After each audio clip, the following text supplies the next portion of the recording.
हमारे परम पूजनीय मेरे को पता चला खड़ेहार में, तहसीलदार सिंह से बात करी मैंने, तो उन्होंने बताया कि गांव में भागवत कथा चल रही है हनुमान जी के मंदिर पे। तो फिर मैं अपने आप को रोक ही नहीं सका, मैं सीधा चलाया। मैंने हनुमान जी के मंदिर पर ले चलो और भगवान की कथा में वो पहुंचना। तो मैं आ गया, मुझे बहुत अच्छा लगा। और हमारे परम पूज्य पंडित जी अपने मुखार बिंद से हमें ज्ञान का जो मार्ग हमारा प्रशस्त करेंगे।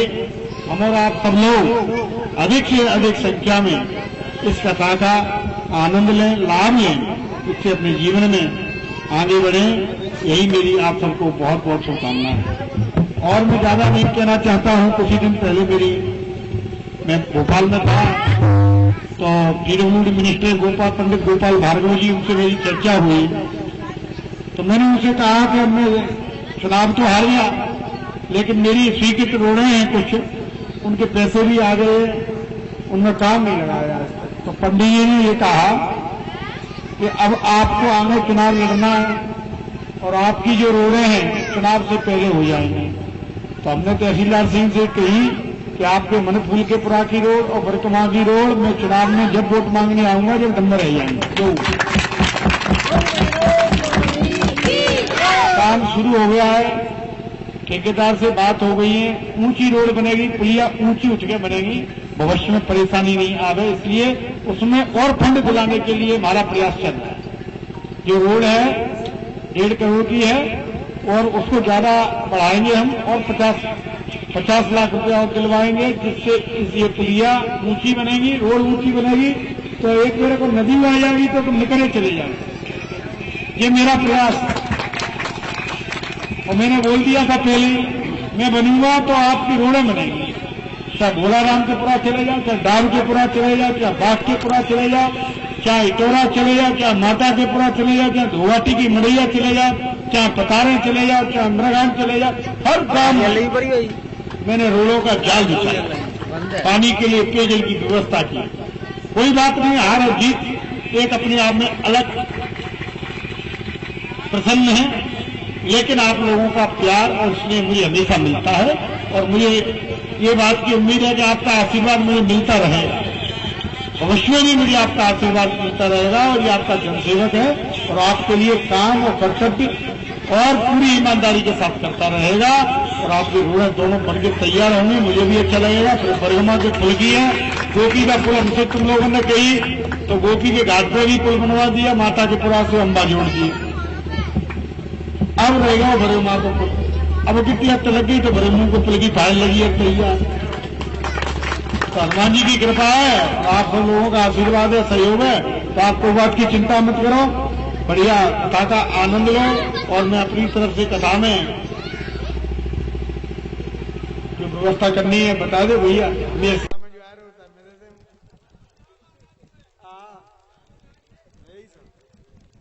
सामूहिक है काम पूरे की है, तो मैं 2100 रुपये अपनी तरफ से भेंट कर रहा हूँ भंडारे के लिए। और बहुत बहुत धन्यवाद, आप सब लोगों ने इस कथा का आयोजन किया है। इससे हमारा जीवन का मार्ग प्रशस्त होगा, ज्ञान बढ़ेगा और हम अपने जीवन को एक अच्छे तरीका से जीना सीखेंगे। महाराज जी के मुखाबृंद से इस कथा का आयोजन हो रहा है, मैं उन्हें भी बहुत बहुत बधाई और धन्यवाद देता हूँ। तो उन्होंने समय निकालकर हमारे लोगों को आज ज्ञान के अमृत से मतलब उनको पुण्य किया है। बहुत बहुत धन्यवाद। बोल बजरंगबली की जय।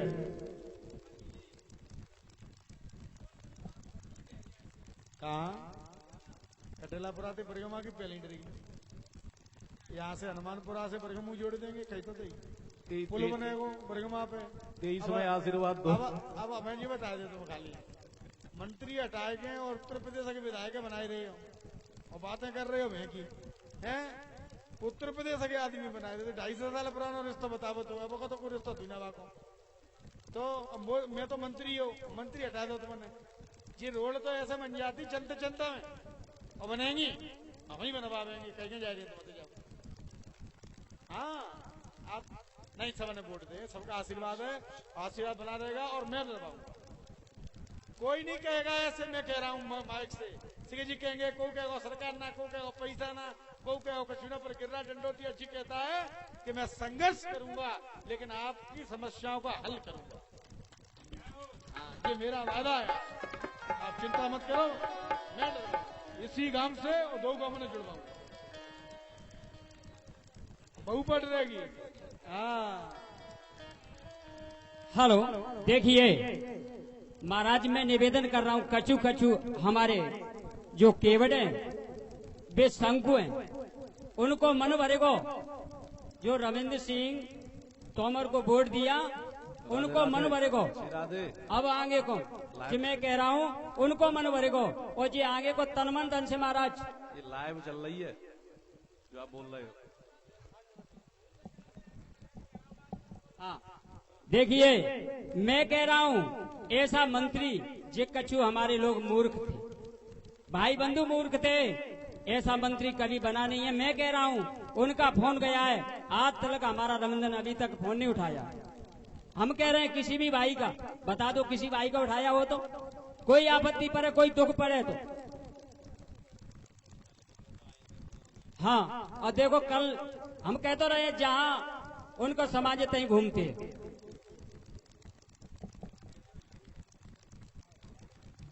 बोली सद्गुरुदेव भगवान की जय, बोली हनुमान जी महाराज सभी से की जय। हाँ हमारे मध्य देखिए,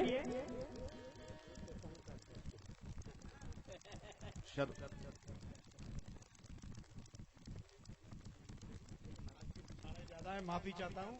और फिर एक अंदर मैं चक्कर लगो तो जरूर महाराज जी की वाणी सुनने बगैर मेरा मन नहीं मानेगा। उनकी मूर्ति स्वरूप ऐसा है, भगवान स्वरूप है उसका। तो मैं निश्चित ही श्री राधे। आज आएगा। देखिए, हमारे मध्य में श्री गिरिराज दंडोतिया जी ऊर्जा निगम के अध्यक्ष जी, उनका पदार्पण हुआ। ये कुछ अनुमत कृपा हुई और वो यहाँ तक पधारे, तो मैं इस व्यास मंच से उनका आभार व्यक्त करता हूँ और बहुत दिल से बधाई देता हूँ कि यहाँ के लोग 2023 में आपको द्वारा से फिर आशीर्वाद देंगे। बोले हनुमान जी महाराज की श्री राधे। श्री गणेशाय नमः, श्री सरस्वत्यै नमः। श्री राधे। विधायक जी से कथा लाइव यूट्यूब पे चल रही है, तो आप वहां भी सुन सकते हैं। कमतरी सरकार के नाम से यूट्यूब चैनल है, ठीक है। श्री गणेशाय नमः, श्री सरस्वत्यै नमः, श्री शुरभ्यै नमः, श्री गुरुचरण कमलेभ्यो नमः। गजाननं भूतगणादिसेविताम् कपेत्थजम्बो फलचारुभक्षणम् उमासुतं शोकविनाशकारकम्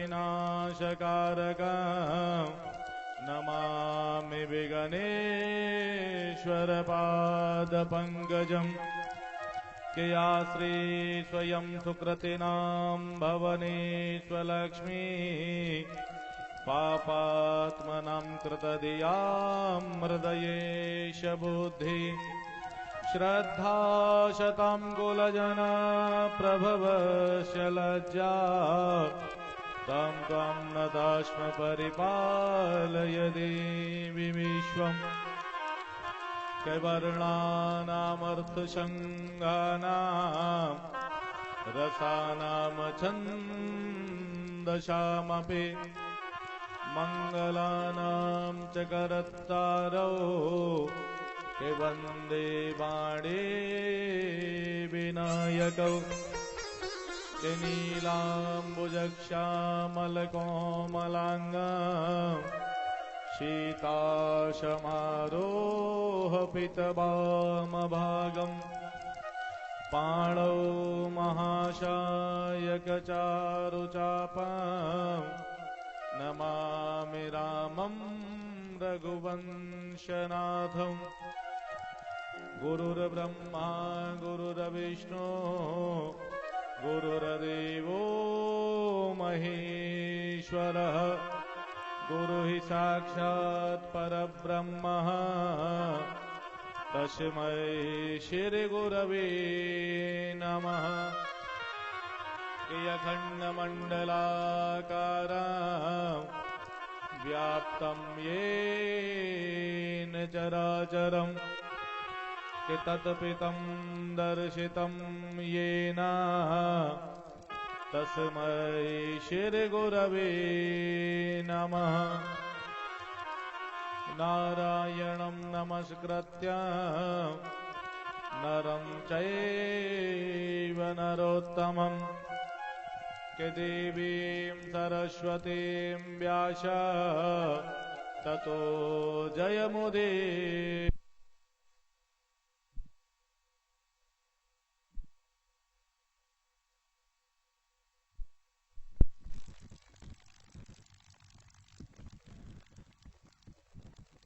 निगमकल्पतरोरगलितं फलं शुकमुखादमृतद्रव संयुतं पिबत भागवतं रसमालयं मुहुरहो रसिका भुवि भावुकः।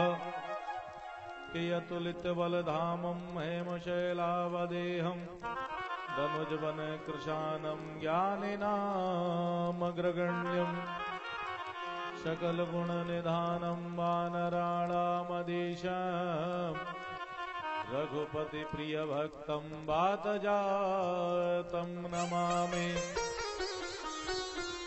किमनोजवं मारुततुल्यवेगं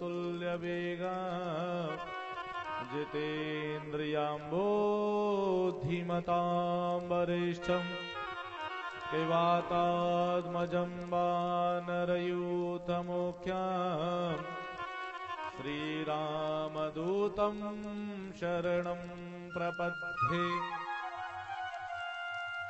वंशी विभूषितिकरानवनीरिदाभात् पीताम्बरादरुणबिम्बफलादरोष्ठात् पूर्णेन्दुसुन्दरिमुखादरविन्दनेत्रा कृष्णात् परं किमपि तत्त्वमहं न जाने।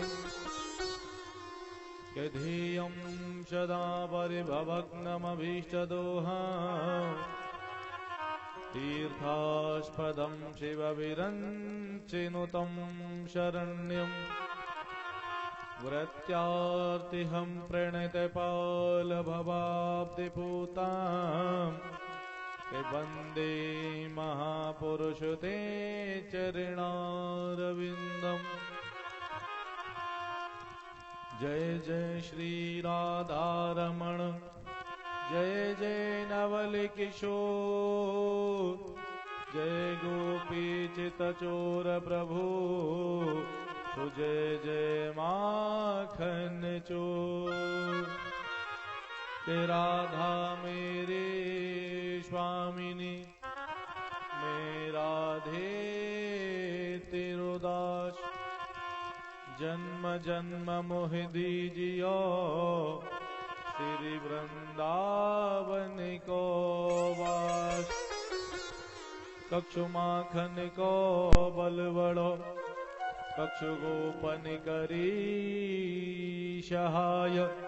ओ श्री राधे जू की कृपा सो सुमन गिरवर लियो उठाय। के आइए हनुमत विराजिए कथा करूं मति अनुसार। प्रेम सहित गति धरों सुब्राजिए पवन कुमार। बोलिए अनंत बलवंत हनुमंत लाल की जय हो। श्री राघवेंद्र सरकार की जय हो। सियावर राम रामचंद्र की जय हो। संतदास महाराज की जय हो। निषाद राज महाराज की जय हो। श्रीमद् भागवत महापुराण की जय हो। जय जय श्री राधे। परम मंगलमय परात्पर अखिलेश्वर अकारण करुणा वरुणालय वक्त वांछित कल्पतरु तड़ुद्यत विनिंदित पीतांबरधारी वाल कृष्ण लाल की बांगमयी प्रतिमूर्ति मेरे गोविंद का साक्षात विग्रह श्रीमद् भागवत महापुराण संगीतमय श्रीमद् भागवत सप्ताह ज्ञान यज्ञ की निरंतर वर्षा हमारे ग्राम हनुमानपुरा में निरंतर हो रही है। इस ज्ञान गंगा में गोता लगाने के लिए सभी भक्त यहाँ पर विराजमान। आज तृतीय दिवस की कथा हम प्रारंभ करेंगे। उस कथा में आप सभी पधारे महानुभाव, मेरे बुजुर्ग, पिता तुल्य, बाबा, परदादा, दादा आदि आप सभी के चरणों में कोटिशः बार बार वंदन और अभिनंदन। कौशल्या स्वरूपा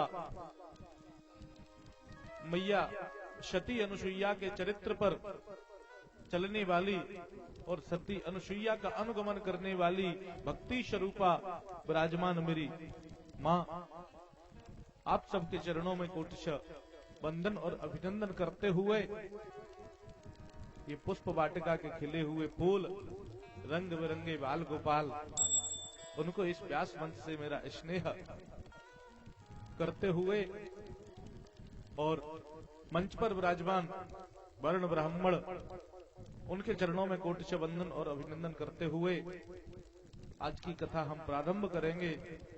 तो कथा सुनने से पूर्व 2 मिनट हरिनाम संकीर्तन और उसके बाद भगवान के पावन चरित्र। आइए बड़े भाव से अपने मन को लगाते हुए ठाकुर जी के गुणान बात को प्रारंभ करते हैं। लागी लगन मति तोड़ना,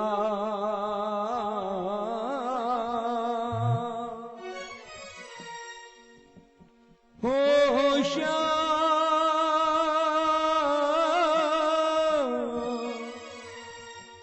मेरे श्याम,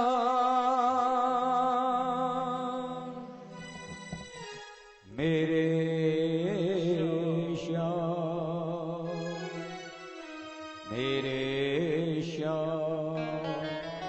भाव से ताली की क्षमा करते हुए लागी लगन मति तोड़ना,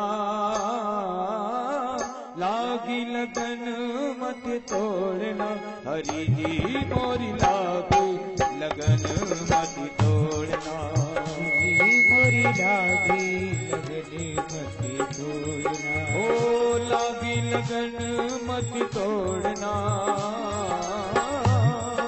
लगन मति तोड़ना,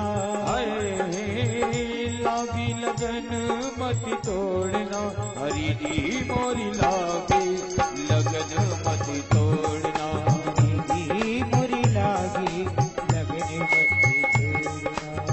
ऐसे आनंद नहीं आ रहा। कहते हैं भैया थे पहले सीटी बजा ले, बजा सीटी बजा ले, और बजा ले, थोड़ी सी बजा ले, बाद में मत बजाइए, पर मत कहिए कि मैं सीटी ना बजा पाऊं, है ना।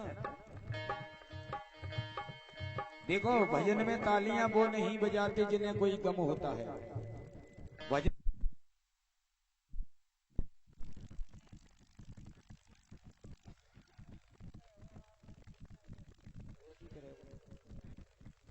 तो आओ बड़े भाव से, भजन में तालियां वो नहीं बजाते जिन्हें कोई गम होता है, और भजन में तालियां तो वो बजाते हैं जिनके हाथों में दम होता है। तो मीठी मीठी तालियां बजाते हुए बड़े भाव से 1 2 3 4 लागी लगन मति तोड़ना,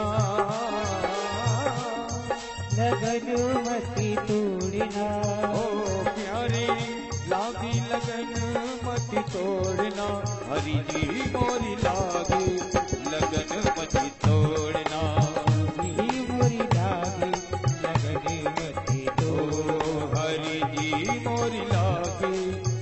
लगन मत तोड़ना। जय जय।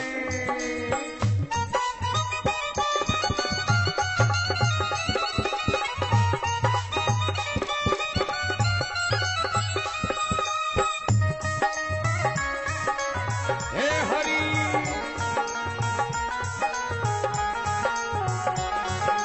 जय हो।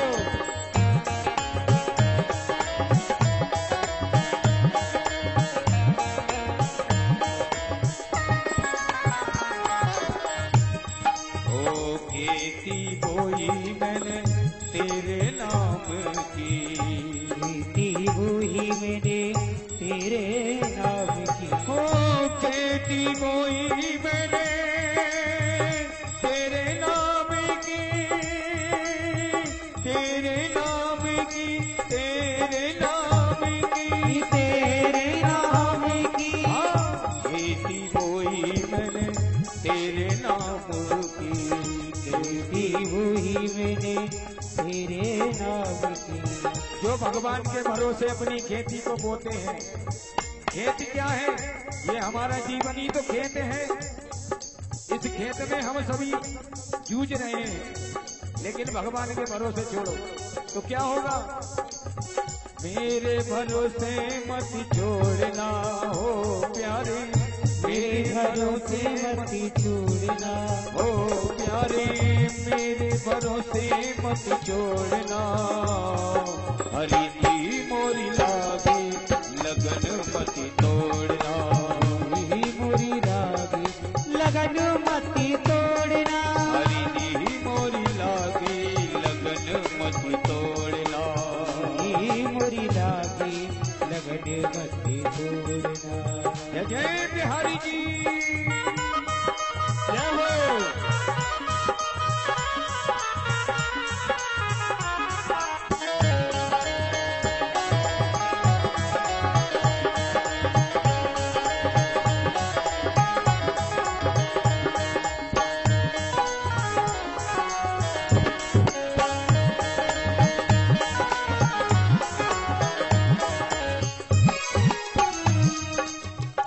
गहरी नदिया नाव पुरानी, गहरी नदिया नाव पुरानी। ओ गहरी नदिया नाव पुरानी, गहरी नदिया नाव पुरानी। आए गहरी नदिया नाव पुरानी, गहरी नदिया नाव पुरानी। गहरी नदिया नाव पुरानी, गहरी नदिया नाव पुरानी। ओ बीच भंवर मत छोड़ना प्यारे, भंवर मत छोड़ना ओ हो प्यारे, बीच भंवर मत छोड़ना। बीच भंवर मत छोड़ना। हरि जी मोरी लागे लगन मत तोड़ना, हरि मोरी लागे लगन मत तोड़ना। हरि जी मोरी लागे लगन मत तोड़ना। हरि मोरी लागे लगन मत तोड़ना। दोनों हाथ से ताली की क्षमा करती हुई जय जय।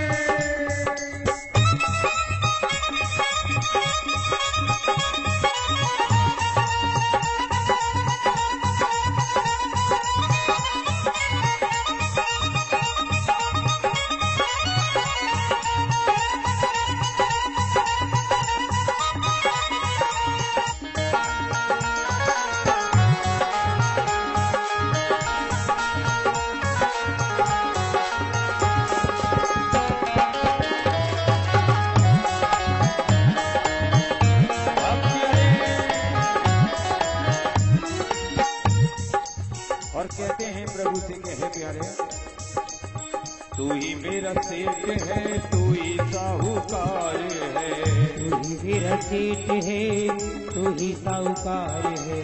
तू ही मेरा सेठ है, तू ही साहूकार है, तू ही मेरा सेठ है, तू ही साहूकार है। ओ तू ही मेरा सेठ है, तू ही साहूकार है, तू ही मेरा सेठ है, तू ही साहूकार है। ओ ब्याज पे ब्याज मत छोड़ना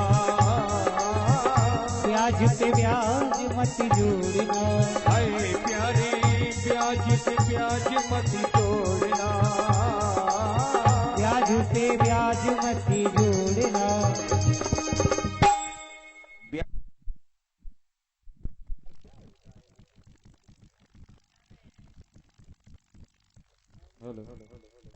और मीठी मीठी तालियों का साथ देते हुए सभी ठाकुर जी को याद करते हुए आइए बड़े भाव से मस्ती में झूमते कथा का प्रारंभ करना है महाराज जी को।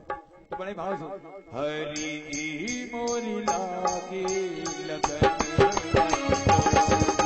हरी मोरी लागे लगन मत तोड़ना,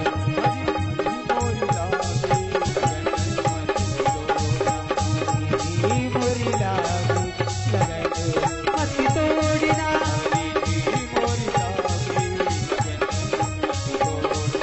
हरी मोरी लागे लगन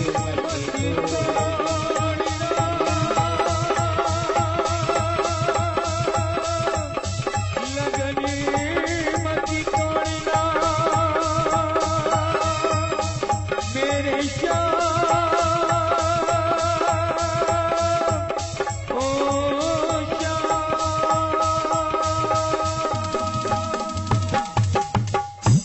हनुमान जी महाराज की जय हो, बोले व्यासी महाराज की जय हो। श्री राधा माधव। कल के पावन प्रसंग में द्वितीय दिवस की कथा का हमने सुंदर रसपान किया। कल महाभारत की कथा बड़े भाव से आपने सुना, जिसमें परीक्षित जी का जन्म भी हुआ। उसके पश्चात महाराज भीष्म बाबा के द्वारा उपदेश दिलाया गया। भीष्म बाबा पांडवों को उपदेश दे रहे थे कि दान धर्मान राज धर्मान मोक्ष धर्मान विभागशः, अर्थात दान की महिमा के बारे में बताया, राज धर्म की परिभाषा सिखाई, उसके बाद मोक्ष धर्म की परिभाषा बताई। इस प्रकार पांडवों को उपदेशित किया। तत्पश्चात मेरे गोविंद के सामने और भीष्म बाबा ने कन्हैया की सुंदर सी स्तुति की। अपनी जो एक पुत्री है इतिमति रूप कल्पिता वितृष्णा, उनकी जो पुत्री है अपनी बुद्धि को वो अपनी पुत्री मानते हैं। तो बुद्धि रूपी पुत्री का वर्ण और उन्होंने गोविंद के श्री चरणों में कर दिया, अर्थात अपनी बुद्धि को उन्होंने और कन्हैया के चरणों में दिला दिया। तत्पश्चात आगे की जो कथा है वो अग्रसर है महाराज। इधर द्वारिका में मेरे गोविंद विराजमान हैं। एक दिन द्वारकाधीश को महाराज अब द्वारिका जाने के लिए निवेदन किया उन्होंने कि भैया बहुत समय हो गया और हस्तिनापुर में मुझे आए हुए बहुत दिन हो गए, अब तुम्हें द्वारका के लिए जाना चाहता। तो आज अर्जुन उनको द्वारका के लिए छोड़ने के लिए जा रहे हैं। अर्जुन उनके साथ में हैं गोविंद के, और छोड़ने के लिए जब गए तो आज मेरे गोविंद जब द्वारका के लिए जा रहे हैं, उधर द्वारका वासियों को जानकारी हुई कि हमारे कन्हैया बहुत दिनों के बाद और लौट करके द्वारका आ रहे हैं। तो द्वारका की जो नगरी है वो महाराज इतनी सजाई गई है कि मेरे गोविंद के स्वागत करने के लिए द्वारका में सजावट है। पूरी नगरी को आज दुल्हन की तरह सजाया जा रहा है। अब दुल्हन की तरह द्वारका सजी है। अट्टालिकाओं पर महाराज नारियां खड़ी हैं और गोविंद के सिर्फ दर्शन करने के लिए। और गोविंद जब जाते हैं महाराज तो द्वारका की ओर प्रस्थान करते हुए गोविंद का कितना स्वागत हो रहा है कि प्रासाद शिखिरारूढ़ा कुरुनार्यो दिद्रक्षयः बबप्रस्य कुसुमयी कृष्ण प्रेम बीड़ा स्मिते क्षणः। महाराज जब गोविंद द्वारका के लिए जा रहे हैं तो यहाँ से कुर नारियों ने उनको विदाई की है। तो कुरुकुल की नारियों ने और श्री कृष्ण को महाराज भावभीनी विदाई दी। कृष्ण ने बुजुर्गों को प्रणाम किया, साथियों को गले लगाया और महाराज द्वारका के लिए जब पहुंचे तो जैसे ही द्वारका में प्रवेश किया तो महाराज कुर नारियों ने जिस प्रकार भाव भीनी विधाई दी, तो महाराज वहां से गोविंद जा रहे हैं तो वो दुखी हैं, और आज इधर कन्हैया आए तो इन लोगों को अश्रु की धार निकल आई, लेकिन वो प्रेम में कितने आज इतने दिनों के बाद गोविंद को देखा है कि आज हमारे कन्हैया लौट करके आ गया।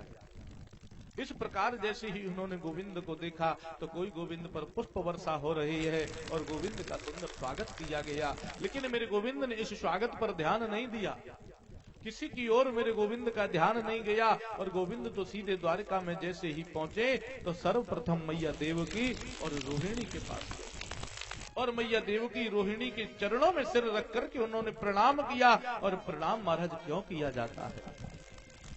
ये संस्कार है हमारे जीवन के कि अभिवादनशीलस्य नित्यं वृद्धोपसेविनः और चत्वार तस्य वर्धन्ते आयुर्विद्या यशो बलम। हम अपने से बड़े बूढ़ों को, बुजुर्गों को प्रणाम करते हैं महाराज, तो प्रणाम क्यों करना चाहिए? अभिवादनशीलस्य नित्यं वृद्धोपसेविनः, अपन अभिवादन और शीलता का जो गुण होता है, ये विनम्रता का जो गुण है, दूसरे को चरण स्पर्श करते हैं, सामने वाले का हम अभिवादन करते हैं, तो हमारी चार चीजें फ्री में बढ़ जाती हैं, कोई शुल्क नहीं लगता उनका। तो बोले कौन कौन सी? कि आयु, अगर हम किसी बुजुर्ग को प्रणाम करें तो सर्वप्रथम बुजुर्ग कहते हैं कि बेटा दीर्घ जीवी हो, आयुष्मान हो, अर्थात आपको आयु आपकी बढ़ रही है तो वो फ्री में बढ़ रही है, सिर्फ प्रणाम करने से आपकी आयु बढ़ रही है महाराज। आयु विद्या, दूसरे नंबर पर महाराज विद्या।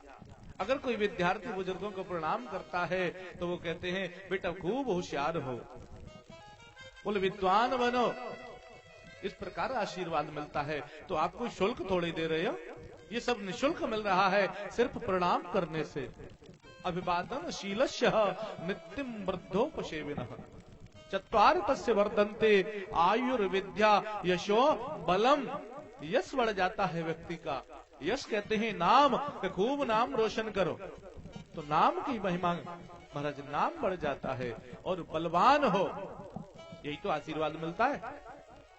अब आशीर्वाद कोई दे रहा है तो महाराज भले ही सामने वाला आपका दुश्मन क्यों ना हो, अगर उसको भी तुम प्रणाम कर दो तो वो भी महाराज अंदर से नहीं लेकिन आशीर्वाद जरूर देगा। स्वयं राघवेंद्र जब महाराज प्रातः काल उठते थे तो सर्वप्रथम गुरु जी को नमस्कार करने के लिए जाते थे कि प्रातः काल उठ के रघुनाथा और माता पिता गुरु नावहना। प्रातः काले उठे के रघुनाथा, प्रातः काले उठे के रघुनाथा, माता पिता गुरु नावहि माता, माता पिता गुरु नावहि माता, माता पिता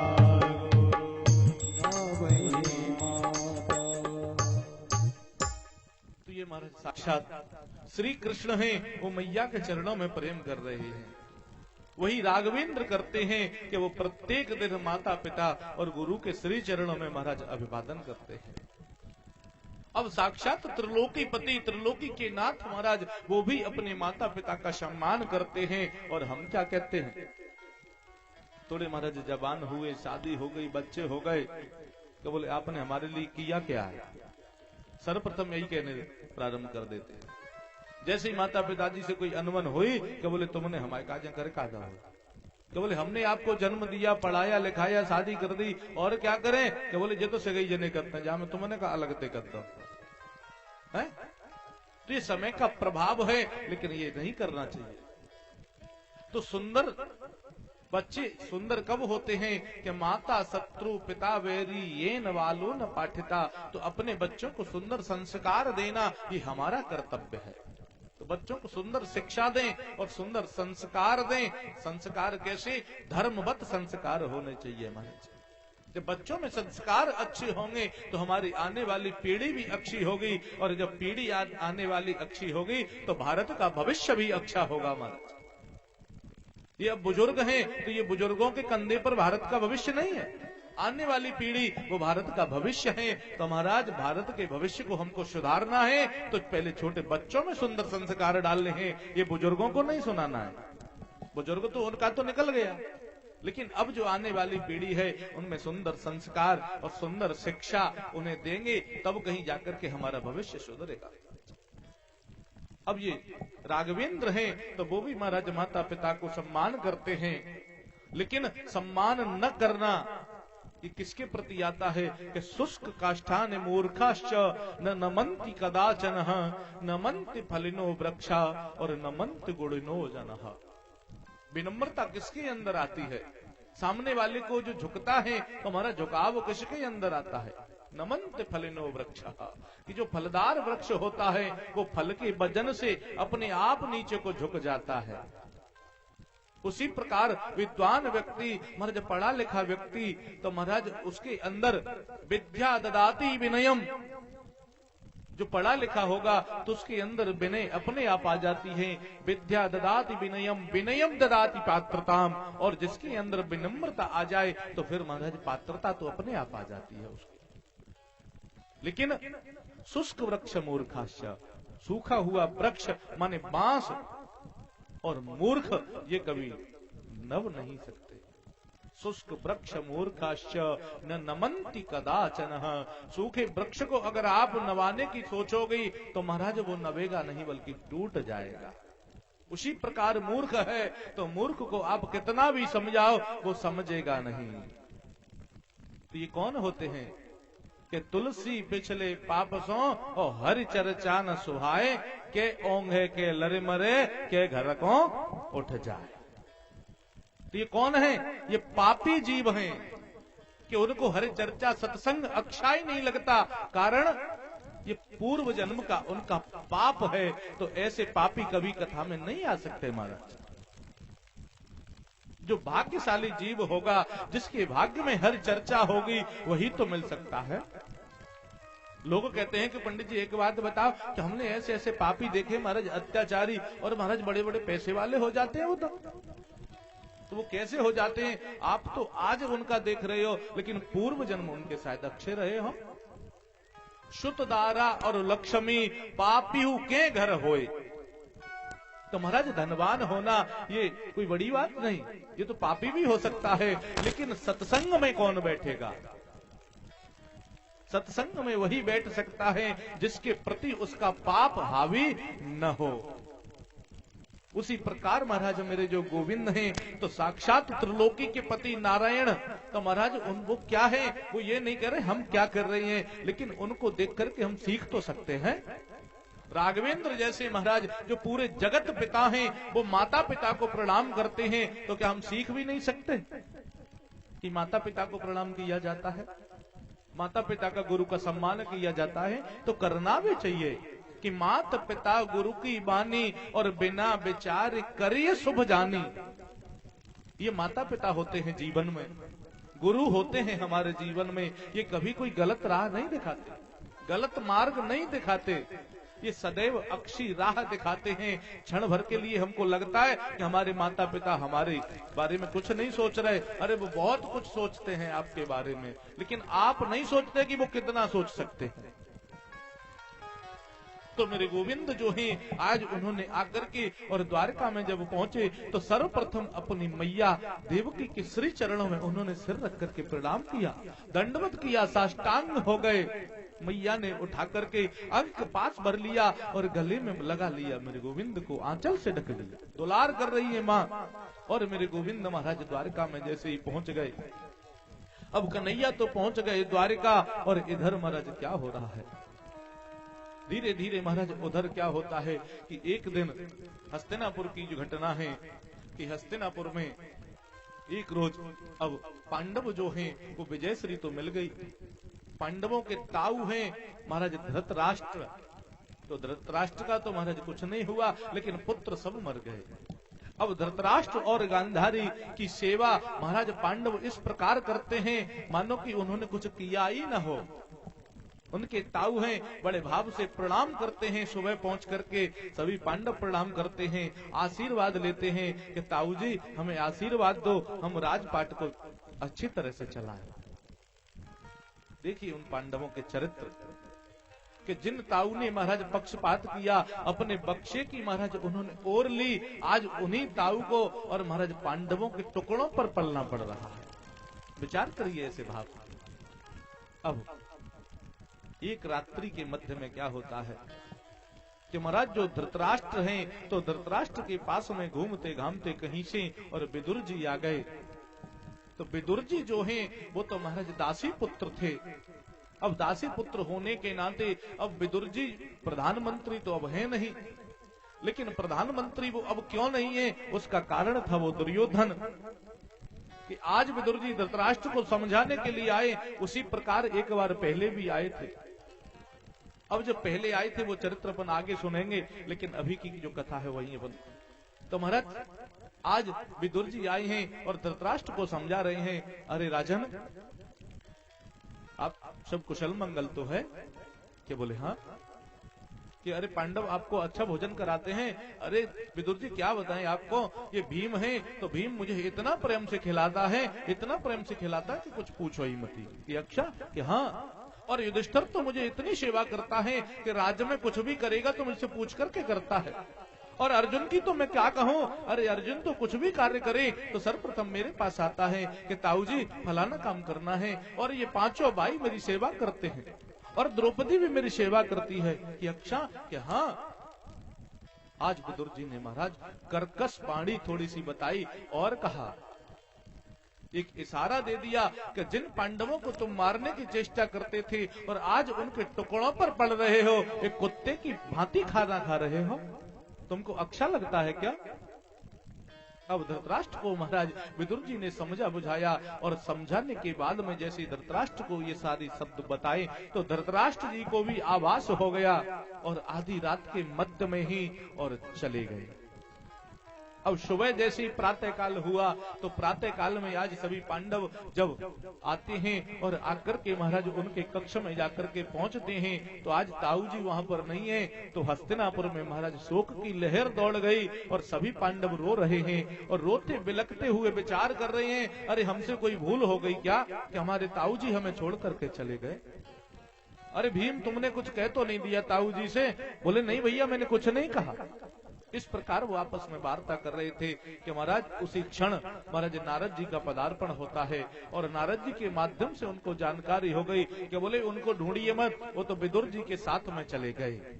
अब विदुर जी माने एक नीतिज्ञ भक्त है, तो महाराज वो समझ गए कि विदुर जी के साथ गए हैं तो उनके साथ कोई अनहोनी नहीं हो सकती, और इस प्रकार महाराज धृतराष्ट्र हैं वो वन के लिए चले गए और वन में जाकर के वैराग्य धारण किया और महाराज खूब भगवान का भजन किया। अंत में जाकर इधर हस्तिनापुर है महाराज, हस्तिनापुर की घटना इधर चल रही है, और आज 6 से 7 महीने व्यतीत हो गए, लेकिन जो अर्जुन उन्हें छोड़ने के लिए गए थे मेरे गोविंद को, लेकिन अर्जुन आज लौट करके नहीं आए, बहुत दिन हो। अब जब इतने दिनों के मध्य में भी अर्जुन लौट करके नहीं आए, तो इधर हस्तिनापुर में युधिष्ठिर हैं, तो युधिष्ठिर को महाराज भयंकर अपशकुन होते हैं, और वो अपशकुन उनको क्या हो रहे हैं क्या महाराज? श्यार रोते हुए सुनाई देते हैं, गाय अपनी बछड़े का महाराज दूध पीता दिख रही है। इस प्रकार के अपशकुन, कहीं निकले तो बिल्ली रास्ता काट रही है। अब ये अपशकुन जैसे ही उनको दिखाई दे रहे हैं, तो इन अपशकुनों को देखते देखते और युधिष्ठिर विचार कर रहे हैं कि पता नहीं ये क्या हो रहा है, कैसी घटना घटित हो रही है। और ऐसा विचार करते करते महाराज वो विचार कर ही रहे थे कि उसी क्षण महाराज उस शिविर में सामने से अर्जुन को आते हुए दिखाई दिया। अब जैसे ही अर्जुन सामने से आए और सामने से आते हुए अर्जुन को देखा, तो महाराज अर्जुन के चेहरे की जो कांति है वो फीकी पड़ी हुई है, मलिन चेहरा है अर्जुन का। और अर्जुन को देख करके महाराज आज युधिष्ठिर समझ गए कि पता नहीं कुछ न कुछ अनिष्ट हो गया। अर्जुन से पूछ रहे हैं, अरे अर्जुन ये क्या हुआ, और तुम्हारे चेहरे की ये कांति है ये फीकी कैसे पड़ी हुई है? बोले तुमसे कोई गलती हो गई क्या? बोले ब्राह्मण को भोजन कराने से पहले कहीं तुमने भोजन कर लिया क्या? बोले किसी अगम्य स्त्री के साथ कुछ समागम तो नहीं कर लिया तुमने? बोले तुम्हारे हाथ से कहीं गाय का वध तो नहीं हो गया? बताओ अर्जुन, क्या घटना घटित हुई? कोई बात हो तो बताओ। अब महाराज अर्जुन से बार बार कह रहे हैं, लेकिन अर्जुन बोल नहीं रहे। अर्जुन बोलते नहीं, सिर्फ सुन रहे हैं। और युधिष्ठिर प्रश्न पर प्रश्न कर रहे हैं, प्रश्नों की झड़ी लगा दी। अरे अर्जुन, कहीं ऐसा तो नहीं हो गया कि तुम्हारे हाथ से कहीं किसी ब्राह्मण का वध तो नहीं हो गया? लेकिन महाराज अर्जुन फिर भी बोल नहीं रहे, सिर्फ सुन रहे हैं। और आगे पूछ रहे हैं, अरे रोज तुम अतिथि सत्कार करते हो, कहीं तुम्हारे अतिथि सत्कार में कोई त्रुटि तो नहीं हो गई अर्जुन? क्या घटना घटित हुई, बोलो। लेकिन अर्जुन फिर भी नहीं बोलते। तो अंत में महाराज और युधिष्ठिर ने एक और प्रश्न दाग दिया, और वो प्रश्न पूछ रहे हैं कि कहीं ऐसा तो नहीं हो गया कि जिसके बिना हमने एक दिन भी रहना नहीं सीखा, जिसकी कृपा से हमने ये सारे कार्य किए, तो कहीं कोई हमारा बहुत विशेष प्रेमी व्यक्ति हमें छोड़ करके तो नहीं चला गया अर्जुन? जैसे ये शब्द कहे तो महाराज अर्जुन के कंधे से गांडीव गिर गया और धनुष बाण पृथ्वी पर गिर गए, तरकस गिर गया अर्जुन का, और अर्जुन भी धड़ाम से पृथ्वी पर गिर गए। जैसे अर्जुन पृथ्वी पर गिरे, महाराज भीम और सहदेव आदि वहां पर जो विराजमान हैं, उनको भी अचंबा हुआ कि ये क्या हो गया, कि अर्जुन कुछ बोलते क्यों नहीं। तो आज महाराज अर्जुन कुछ बोलते हैं, और जैसे ही अर्जुन ने कहा तो सर्वप्रथम क्या निकला उनके मुख से कि वंचितो हम महाराज हरिनाम बंधु रूपिणा, ये न में अपहृतम तेजो देव विस्मापनम महत्। महाराज वंचितो अहम, हम वंचित हो गए। वंचितो हम महाराज हरिनाम बंधु रूपिणा, और किससे? कि बोले जिनके बिना हमने एक मिनट भी रहना नहीं सीखा, जिनकी कृपा से लाक्षागृह में हमारी मदद हुई, जिनकी कृपा से ये कौरव रूपी सेना अथा समुद्र के समान थी, तो कौरव रूपी समुद्र पर हमने जिनकी कृपा से महाराज विजय श्री प्राप्त हुई, वो गोविंद हमें छोड़ करके चले गए। जैसे ही अर्जुन ने ये वार्ता बताई तो तुरंत महाराज ये पांडवों के मध्य में बात चली ही रही थी, और यही बात महाराज मैया कुंती के कानों में पहुंच गई कि मेरा गोविंद इस धरती को छोड़ करके चला गया।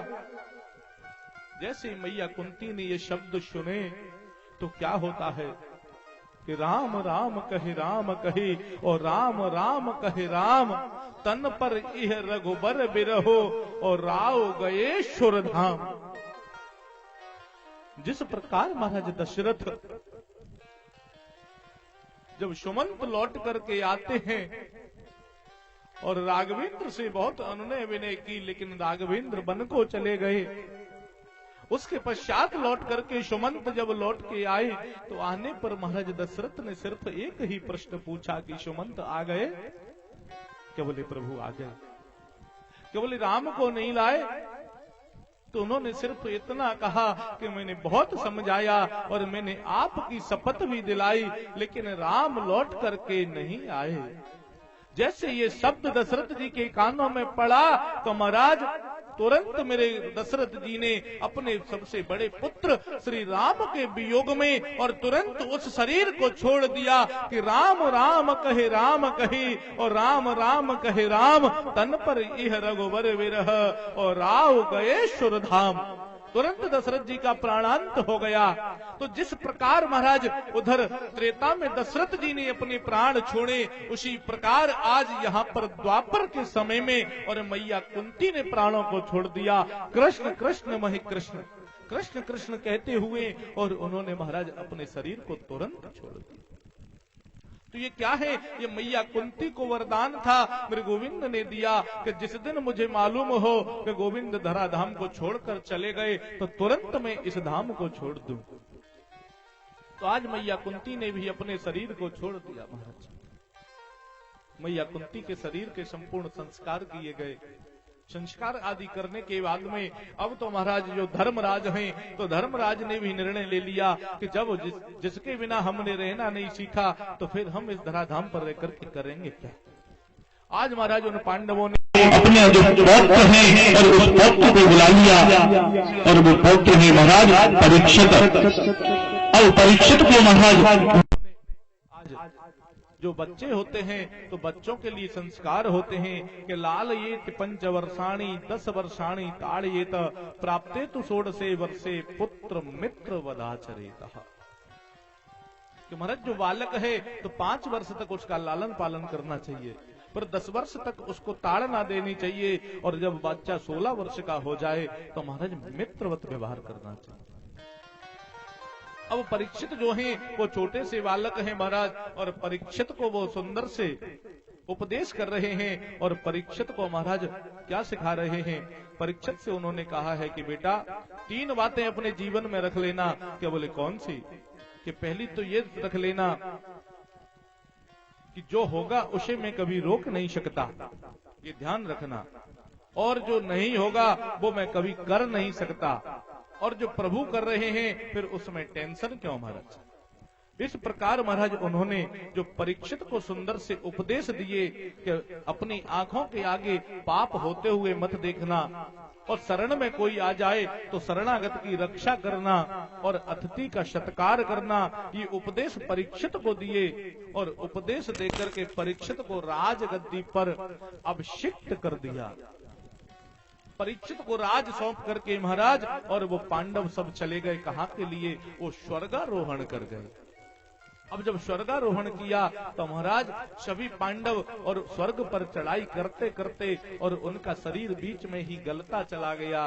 सशरीर स्वर्ग में सिर्फ युधिष्ठिर ने प्रवेश किया, लेकिन क्षण भर के लिए युधिष्ठिर को भी नरक दर्शन करना पड़ा। और उसका कारण कि युधिष्ठिर ने अपने जीवन काल में एक बार झूठ बोल दिया था, उस कारण उनको नरक दर्शन करना पड़ा। बोले कब? कि जब युद्ध चल रहा था तो उस समय अश्वस्थामा मारा गया।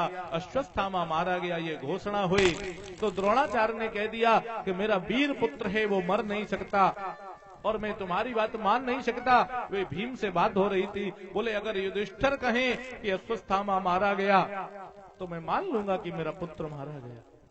तो आज द्रोणाचार्य युधिष्ठिर की ओर देख रहे हैं, और कृष्ण ने इशारा कर दिया कि बोले भैया कह दो कि अश्वस्थामा मारा गया।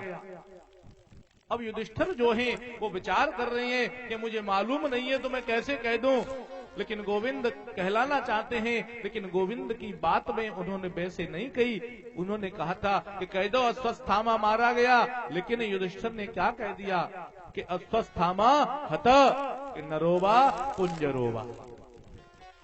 उन्होंने अपनी तरफ से जोड़ दिया। कन्हैया ने कहलवा दिया कि कह दो अश्वस्थामा हत कि वो मारा गया, लेकिन युधिष्ठिर ने उसमें अपनी तरफ से अपनी बुद्धि का प्रयोग कर दिया कि नरोवा कुंजरोवा, अर्थात अश्वस्थामा तो मारा गया लेकिन वो ये नहीं पता कि वो नर है या जानवर है। यक्षा क्या? तो कन्हैया ने कह दिया कि दादा आपने कहा तो सही, लेकिन अपनी बुद्धि का प्रयोग कर दिया, इसलिए अब तुमको भी नरक दर्शन करना पड़ेगा। तो आज महाराज उसी के कारण और इधर युधिष्ठिर को भी क्षण भर के लिए नरक दर्शन करना पड़ा। तत्पश्चात महाराज ये विचार किया। अब राजा जो परीक्षित हैं तो परीक्षित जी महाराज हैं तो वो सुंदर सा राज चला रहे हैं। परीक्षित का राज महाराज इतने बड़े भाव से चल रहा है कि महाराज चक्रवर्ती सम्राट हैं, एक छत्र उनका राज है। लेकिन परीक्षित के राज में महाराज ना कोई चोर हैं ना कोई डाकू हैं, कोई डाकू आदि नहीं, चोरी होती नहीं महाराज, निशाचर आदि कुछ नहीं है उनके यहाँ पर। राजा परीक्षित का राज बड़ा बढ़िया चल रहा है महाराज। एक दिन महाराज जो राजा परीक्षित हैं उन्होंने विचार किया कि बोले क्या कि मैं चल करके देखता हूँ प्रजा किस प्रकार प्रजा का पालन हो रहा है। तो राजा परीक्षित वेश बदल करके जाते हैं और संतों के आश्रम पर झाड़ू लगाते हैं, संतों के आश्रम पर सेवा करते हैं और स्वरूप बदल करके करते हैं। ऐसे हैं राजा परीक्षित। हमें भी इसी प्रकार करना चाहिए महाराज। ये मानव का जीवन मिला है तो मानव जीवन किस प्रकार है कि जीवन में जो समय है तो समय मात्र 24 घंटे का समय है। 24 घंटे में हम किस प्रकार इसको वितरण करें कि 6-6 घंटे का समय निकाल लो। कि 6-6 घंटे का समय आपने निकाला तो महाराज 6 घंटे आपने अपने काम के लिए और 6 घंटे महाराज सोने के लिए और 6 घंटे भजन के लिए। यक्षा के हाँ तो महाराज किसी भक्त ने कह दिया कि बोले पंडित जी 6-6 घंटे तो बढ़िया हैं, काम के लिए महाराज 8 घंटे की ड्यूटी भी कम पड़ रही है और 6 से क्या हो जाएगा। तो महाराज उन्होंने फिर से कह दिया कि 8-8 घंटे में बांट लो, 3 जगह हो जाएगा। बोले नहीं, कि सोने के लिए तो महाराज पहले से ही आपने 6 घंटे थे वो कम हैं, इसलिए सोने के भी 8 घंटे ठीक हैं, और काम करने के 8 घंटे आप कर दो तो कोई दिक्कत नहीं, वो भी ठीक है। लेकिन ये पूजा के अगर 8 घंटे कर दोगे महाराज तो पूजा तो बहुत ज्यादा हो जाएगी। यक्षा के हाँ कि तो एक काम करो, 8 घंटे पूजा नहीं कर सकते तो 4-4 घंटे का समय बांध लो, कि 20 घंटे आप कुछ भी करो और उसके बाद में 4 घंटे की पूजा करो। क्या बोले महाराज 20 घंटे तो पहले ही से कम पड़ रहे हैं, 24 घंटे भी काम के लिए और पूजा के लिए 4 घंटे तो महाराज फिर भी ज्यादा है। तो महाराज अंत में उन्होंने कह दिया कि एक काम करो कि जितना भी समय आपका लगे वो पूरे समय में कम से कम 21-22 घंटे का काम करो और 1 या 2 घंटे में पूजा कर लिया करो। क्या बोले महाराज पूजा के लिए फिर भी समय ज्यादा है, पूजा तो महाराज 10 मिनट में पूर्ण हो जानी चाहिए, ऐसी पूजा बताओ।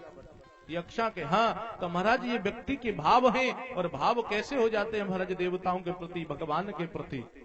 आजकल महाराज जैसे ही मंदिर में प्रवेश करेंगे तो मंदिर में महाराज सर्वप्रथम क्या करते हैं कि अपनी चरण पादुका ऐसी जगह पे उतारे कि जहां से हमारे दर्शन होते रहे।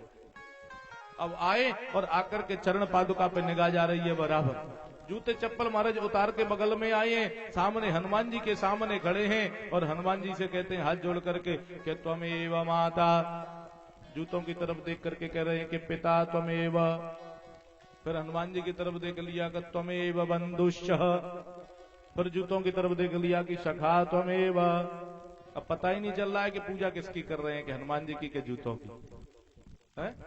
कि माता तो हनुमान जी से कह रहे हैं कि त्वमेव माता, जूतों की तरफ का पिता त्वमेव, क्योंकि उस प्रकार रखते हैं कि बोले मंदिर में भी रखा रहे और हमको अपनी चरण पादुका भी दिखती रहे। तो ऐसे ऐसे भाव हैं व्यक्ति के।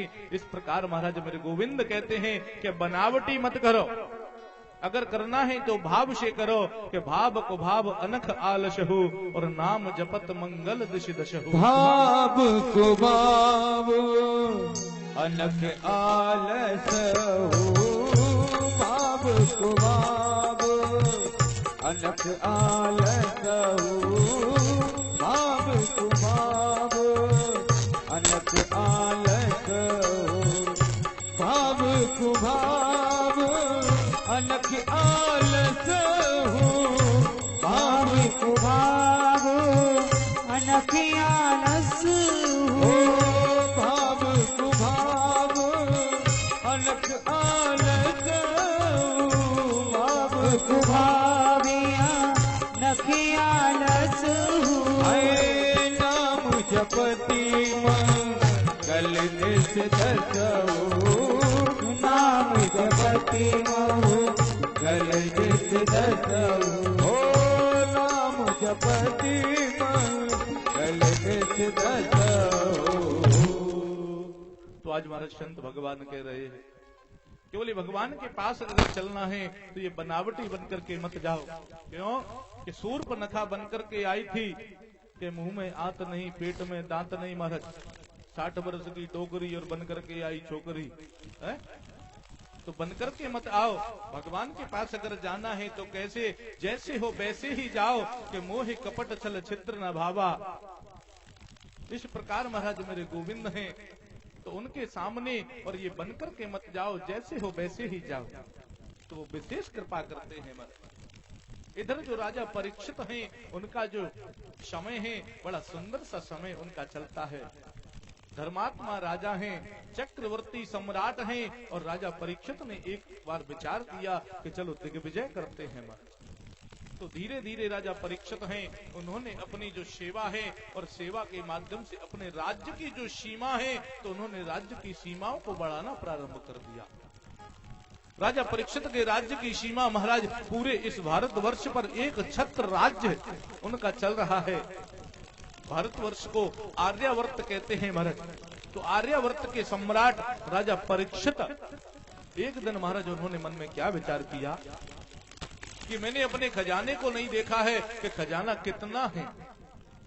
तो राजा परीक्षित ने आज महाराज गए और बाप दादाओं का जो खजाना आदि था उस खजाने को खोल करके उसमें प्रवेश कर गए।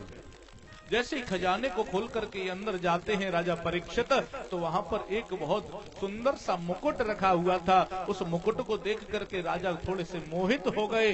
उन्होंने उस मुकुट को धारण कर लिया। जैसे उस मुकुट को उन्होंने धारण किया और सिर पर रख करके उस मुकुट को, और राजा परीक्षित निकल गए महाराज दिग्विजय के लिए।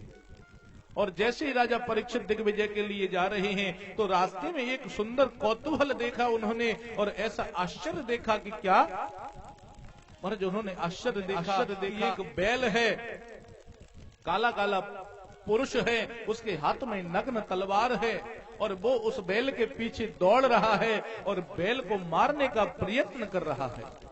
अब ये जो बैल है, तो बैल के महाराज 4 पैर थे सतयुग में, और सतयुग से महाराज द्वापर आया, द्वापर से त्रेता आया, त्रेता से महाराज कलयुग आ गया, और कलयुग के आते आते उस बैल के 3 पैर कट चुके हैं महाराज, सिर्फ एक पैर रह गया है, और वो एक पैर है महाराज की दान का, और 4 पैर थे उस बैल के। वो बैल कोई और नहीं महाराज, वो साक्षात धर्मराज है। तो धर्मराज बैल का स्वरूप लेकर के यहाँ विराजमान, और धर्म के 4 पैर हैं कि सत्य, दान, दया और पवित्रता। महाराज धीरे धीरे सत्य चला गया, दया चली गई, पवित्रता चली गई। आज कलयुग में धर्म है, और धर्म का सिर्फ एक पैर रह गया है दान। तो महाराज दान के उस पैर को भी महाराज वो कलयुग काटना चाहता है कि जिससे ये धर्म बिल्कुल अपंग हो जाए।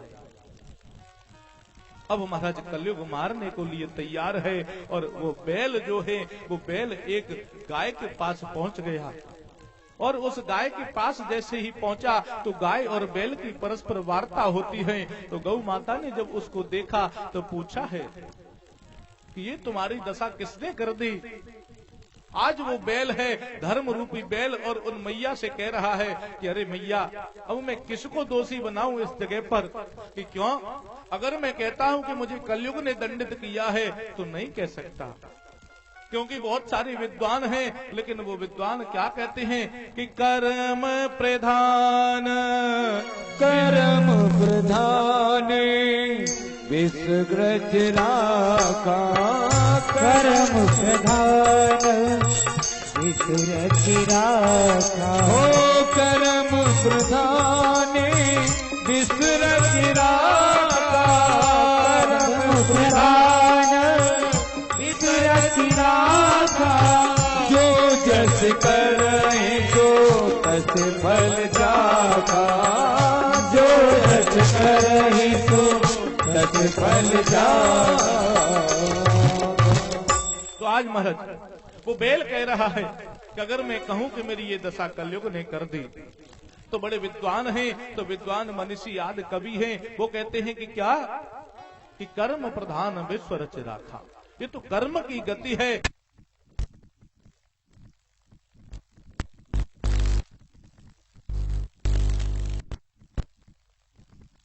जब इस वार्ता को वो कर ही रहे थे महाराज, और राजा परीक्षित खड़े खड़े उनकी बात सुन रहे हैं, तो महाराज परीक्षित जो बात सुन रहे हैं तो वो समझ गए कि ये कोई और नहीं, क्योंकि ये तो साक्षात धर्म ही ऐसा है कि जो दूसरे की गलती पर पर्दा डाले महाराज। ये हमारा सनातन धर्म है कि किसी की गलती को उजागर नहीं करते। तो महाराज वो धर्म की बात को सुन करके, और वो गाय है जिसको धर्म बता रहा था, तो वो गाय कोई और नहीं, ये साक्षात पृथ्वी माता थी। तो पृथ्वी माता भी कलयुग के अत्याचार से ग्रसित है, और वो कह रही थी धर्म से कि मैं अब और क्या कहूँ, ये कलयुग आ रहा है तो पाप और ज्यादा बढ़ रहा है, अधर्म और ज्यादा बढ़ रहा है। पता नहीं गोविंद कब आएंगे, और उन्होंने वादा तो किया था आने का, लेकिन अभी आए नहीं, अवतार नहीं हुआ।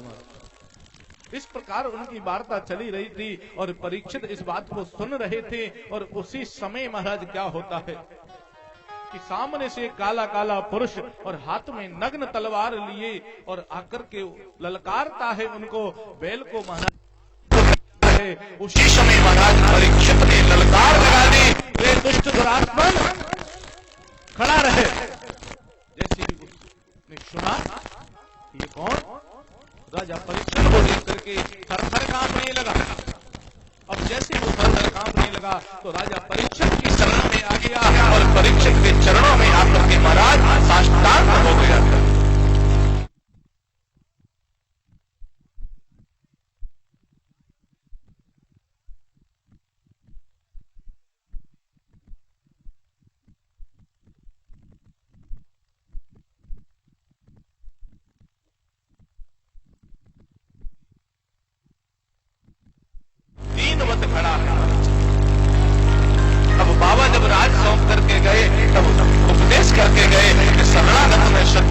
आ जाए।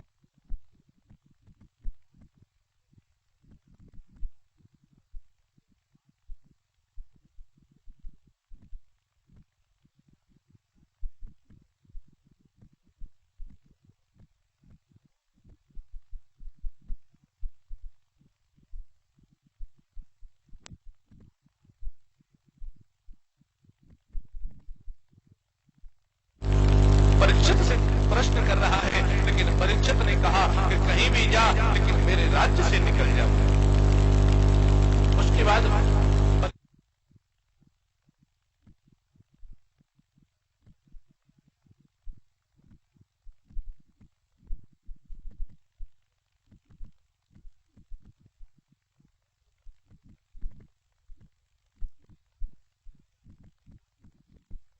तो गोविंद मेरी क्या गलती, आप मुझे क्यों रोक रहे हो? मेरा समय है और मैं कलयुग हूं और मेरा अब आने का समय है, तो मुझे आने दो। परीक्षित ने कह दिया कि भले ही तेरा समय है, लेकिन मेरे राज्य में तुझे प्रवेश नहीं मिलेगा। अब तो कलयुग महाराज अनुनय विनय करने लगा, दीनवत खड़ा है और पूछ रहा है, महाराज तो एक काम करो प्रभु, अगर आप अपने राज्य में नहीं रखना चाहते तो मुझे कोई एक आध जगह बता दो, और जिस जगह पर आप मुझे बता दोगे मैं उसी जगह पर बना रहूंगा। महाराज कुछ रहने के लिए आप जगह दे दो अपने राज्य में। अब परीक्षित महाराज से उसने स्थान मांगे, तो महाराज क्या स्थान मांगे, और परीक्षित ने तुरंत उसको 4 जगह प्रदान कर दी। और वो 4 जगह कौन सी दे दी कि द्यूतम पानम स्त्रिय सूना यत्रा धर्म चतुर्विधा। द्यूतम, द्यूत कहते हैं महाराज जुआ, कि जिस जगह पर जुआ खेला जाता हो वहां पर कलयुग जाओ तुम्हारा वास हो जाए। जुआ जहां खिलता है तो वहां पर कपट के रूप में और सदैव कलयुग निवास करता है। अगर जुआ ईमानदारी से खेले तो महाराज पांडव हारते नहीं। जुआ हमेशा बेईमानी से होता है और उसी बेईमानी का रूप कलयुग है, कपट। द्यूतम, उसके बाद में पानम, पानम महाराज मदिरा पान, मदिरा पान महाराज ये शराब। द्यूतम पानम, तो महाराज जहां पर मदिरा पान होता है तो मदिरा पान जो करते हैं तो उनके प्रति महाराज मद, मद माने नशा, तो नशे के रूप में कलयुग का वास होता है महाराज। और वो नशा कैसा हो जाता है महाराज, ऐसा भयंकर नशा छा जाता है, फिर ये भी मालूम नहीं पड़ता कि पानी में डले हैं कि नली में डले हैं, नहीं मालूम चलता उनको। तो ये दारू जो है ये बहुत विशेष चीज है महाराज। और शराबी भी धन्य है, ऐसा नहीं कि शराबी खराब है, शराबी तो फिर उससे भी धन्य है। क्योंकि एक कवि है महाराज राधे श्याम भारती जी, और उनकी एक कविता है, और वो पूरी की पूरी कविता महाराज शराबी के ही ऊपर बनी है। दारू जिसे आता है दिल को साफ करना, भिड़ेगा खंबे से और कहेगा कि बहन जी माफ कर देना। तो दारू पिएगा तभी तो कहेगा। अब दारू पी करके चलेगा नशे में तो महाराज पता नहीं कि खंबे को मैया समझ बैठे और मैया को खंबा समझ बैठा है, क्योंकि पता ही नहीं कि मैं क्या कर रहा हूं। ये भी कोई पीना है कि पी के सो जाएं, मजा तो तब है जब फाड़े पेंट चौराहे पर चलना है? मेन काम तो यही है कि बढ़िया पी करके आप बढ़िया पेंट फाड़ के फिर चौराहे पर चल रहा, और बड़े तरीके से कि है कोई माई का लाल जो आए आकर के हमसे पंजा भिराए, क्या नहीं। उसके बाद इन्हें लाइसेंस है कि सीएम को पीएम को गरियाएं, और फिक्र करता नहीं चाहे ब्रह्मा के बाप आ जाए। क्यों, इन्हें लाइसेंस मिल जाता है ना, फिर तो चाहे सीएम को गाली दें चाहे पीएम को गाली दें। और निकले जब घर से ये होली तो सूखी बेर होता है, निकले जब ये घर से ये होली तो सूखी बेर होता है, और निकला जब ठेके से तो फिर बब्बर शेर होता है। कि जब यहां से निकलेगा घर से तो सूखी बेर की तरह जाएगा, और जब उधर से आता है तो फिर बब्बर शेर बन के आ जाता है। कि अच्छा शराबी उस परमात्मा का रूप होता है, अच्छा शराबी भी भैया उस परमात्मा का रूप होता है कि अगर हम आप रोकें तो साइकिल भी नहीं रुकती, अगर हम रोकें तो साइकिल भी नहीं रुकती, और अगर ये अड़ जाए तो फिर ट्रक की भी हिम्मत नहीं होती। बोलो, तो ताकतवर है कि नहीं है? कि धर्म ने दारू को आदमी का दुश्मन बताया है, कि जो धर्म है तो धर्म ने दारू को आदमी का दुश्मन बताया है, तो धन्य है शराबी के दुश्मन को भी गले लगाया है।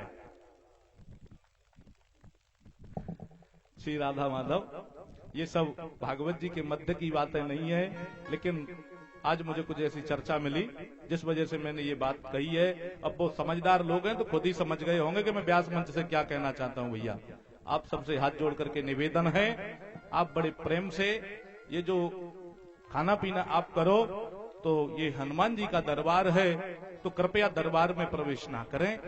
ये हनुमान जी पर कृपा करो या ना करो मेरे, लेकिन मेरे ऊपर जरूर करो, ठीक है? इसमें कलयुग का साक्षात वास है। मैं ज्यादा तो नहीं कहूंगा, लेकिन थोड़ी में बहुत कुछ समझदारी होती है। द्यूतम पानम, पान माने पीना, मदिरा पान पीना महाराज। तो मदिरा में ये दारू आदि आती हैं, तो कुछ भी हमको फालतू की चीजें ये नहीं पीना चाहिए महाराज। उसके बाद तीसरी जगह कलयुग को दी, द्यूतम पानम स्त्री। स्त्री माने व्यभिचार करना, वैश्यागमन करना, पर स्त्री पर निगाह रखना। राघवेंद्र ने जब महाराज त्रेता में आए तो एक पत्नी व्रत लिया था, और पर नारी को महाराज हमेशा बहन और मां समझना, ये होता है हमारा धर्म सिखाता है। लेकिन स्त्री तो व्यभिचार करना, तो ये हमारा इस जगह पर कलयुग का वास है। तीसरी जगह के द्यूतम पानम स्त्रिय, और उसके बाद शूना। शूना माने हिंसा, हिंसा माने जीव हत्या। जहां कहीं पर भी हिंसा होती है, मार काट होती है, तो वहां पर भी महाराज कलयुग का वास होता है। लेकिन हम क्या कर रहे हैं कि छोटे छोटे जीवों को पकड़ करके मार दिया और मार करके खा लिया है? शमशान में जाते हो, मुर्दे को जला करके आते हो, और फिर आकर के ट्यूबवेल चालू करते हो, नदी में नहाते हो। तभी तो आप कहते हो ना कि अब ठीक है, डालिए दाग में ते आइए। जब दूसरे को सिर्फ हाथ लगा रहे हो, तब महाराज आप इतनी व्यवस्थाएं कर रहे हो नहाने धोने की, फिर कि बोले सोबर तब निकलेगी, सूतंग तब निकलेगो, है? और मार के फिर उसको खा रहे हो, फिर उसका कहां जाएगा? चलते फिरते मरगट बना रहे हो अपने शरीर को, है? तो ऐसा मत करो भैया, ऐसी कृपा करो। द्यूतम पानम स्त्री शून, तो चार जगह कलयुग को प्रदान कर दी राजा परीक्षित ने।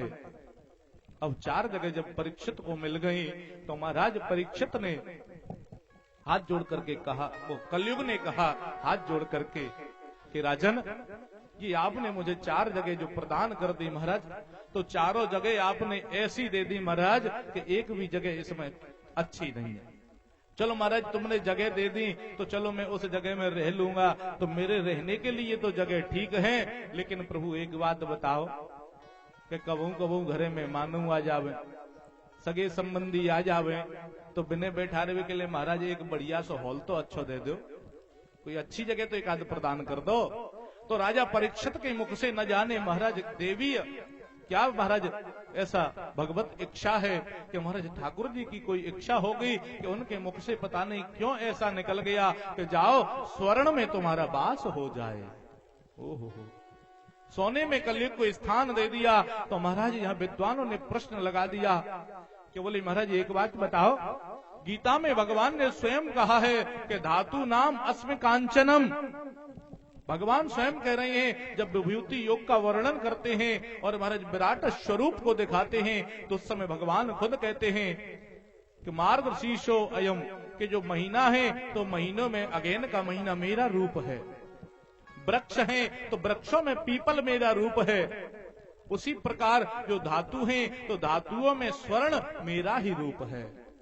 अब एक बात बताओ कि जिस धातु में स्वयं साक्षात गोविंद का निवास हो और कन्हैया सोने में रहते हैं, तो महाराज फिर कलयुग वहां कैसे आ जाएगा?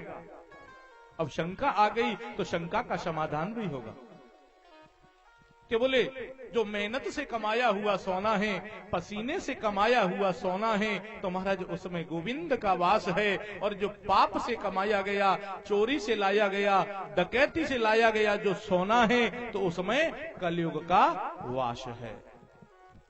ये उन्होंने निराकरण कर दिया। अब महाराज जैसे ही परीक्षित ने ये शब्द कहे तो महाराज राजा परीक्षित के सिर पर जो मुकुट है, और वो मुकुट था किसका? जरासंध का। अब वो मुकुट राजी से तो लाया नहीं गया, जरासंध को मार करके और छीन करके लाया गया वो मुकुट था। और जैसे ही उस मुकुट पर मेरे कलयुग की निगाह गई, तुरंत जाकर के राजा परीक्षित के सिर पर बैठ गया। सर्वप्रथम कि बोले जिसके राज्य में रहूंगा तो राजा पर असर नहीं होगा तो फिर प्रजा पर कैसे करूंगा, इसलिए पहले राजा को बस में करूं, ऐसा विचार करते हुए और राजा के सिर पर बैठ गया। जैसे ही राजा के सिर पर महाराज कलयुग बैठा तो कलयुग ने महाराज राजा की बुद्धि बिगाड़ दी। और राजा परीक्षित वहां से जाने के बाद में और आगे जब पहुंचते हैं तो समीक ऋषि के आश्रम पर पहुंच गए। महाराज समीक ऋषि समाधिस्थ हैं और भगवान की तपस्या में लगे हुए हैं। राजा परीक्षित जैसे ही पहुंचे तो राजा समीक को उन्होंने नेत्रबंद पाया तो राजा भला बुरा कहने लगे, अरे ये ढोंगी बाबा है। और राजा को देख करके इसने आंखें बंद कर ली कि दरवाजे पर कोई आ गया, इसलिए जलपान नहीं कराना पड़े और आप भगत नहीं करनी पड़े। बोले नेत्र बंद करके बैठा है,